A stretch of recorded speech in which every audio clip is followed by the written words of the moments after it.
तो दतिया में हार के बाद बीजेपी अब जवाब तलाश रही है। हाई लेवल समीक्षा बैठक, हार के कांडों की जांच, संगठन में जवाबदेही तय, बड़े बदलाव की अटकलें। पार्टी ने 2 संसदीय जांच समिति बनाई है और प्रदेश महामंत्री गौरव रणदीवे और वरिष्ठ नेता अंबाराम करारी हार के कांडों की जांच करेंगे। रिपोर्ट प्रदेश अध्यक्ष को सौंपेंगे। सूत्रों की माने तो संगठन स्तर पर जवाबदेही भी तय हो सकती है।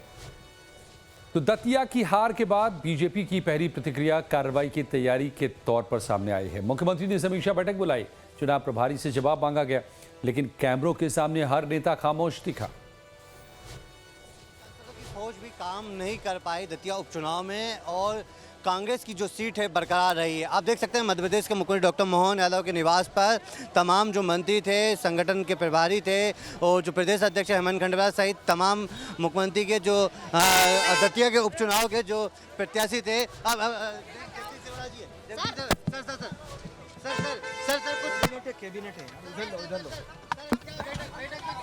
प्रभारी थे जगदीश देवड़ा जी, जो बचते हुए नजर आ रहा है। जिस तरह से सीएम हाउस में जो बैठक हुई है और सबसे बड़ी बात यही है कि दतिया में फिर वापस कांग्रेस के जो प्रत्याशी हैं घनश्याम सिंह जो चुनाव जीत गए हैं और कांग्रेस की सीट बरकरार रही है। लेकिन कहीं ना कहीं जिस तरह से 2023 में नरोत्तम मिश्रा चुनाव हारे थे, लाडली बहना का कार्ड वहाँ पर नहीं चल पाया था, लेकिन 2026 में जो उपचुनाव हुआ उसमें भी कहीं ना कहीं तमाम विकास के तमाम जो वादे दावे किए गए थे भारतीय जनता पार्टी ने वो नहीं दिखाई दिए। लेकिन जिस तरह से जो भीतर घात करने वाले भारतीय जनता पार्टी के कार्यकर्ता थे, नेता थे, उन पर जरूर कार्रवाई करने का निर्णय भाजपा ने बना लिया है।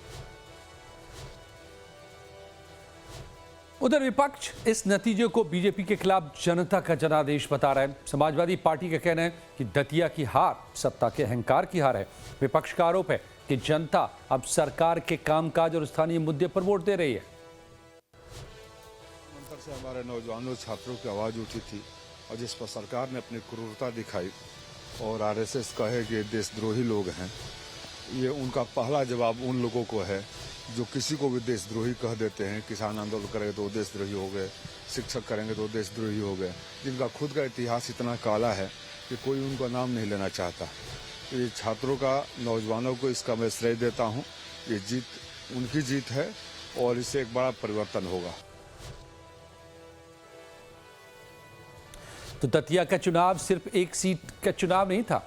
बीजेपी ने पूरी ताकत झोंकी, फिर भी जीत नहीं मिली। इसलिए अब सवाल सिर्फ हार का नहीं, बल्कि संगठन, रणनीति और नेतृत्व की परीक्षा का भी है। अब सवाल यह है कि आखिर दतिया में बीजेपी क्यों हारी।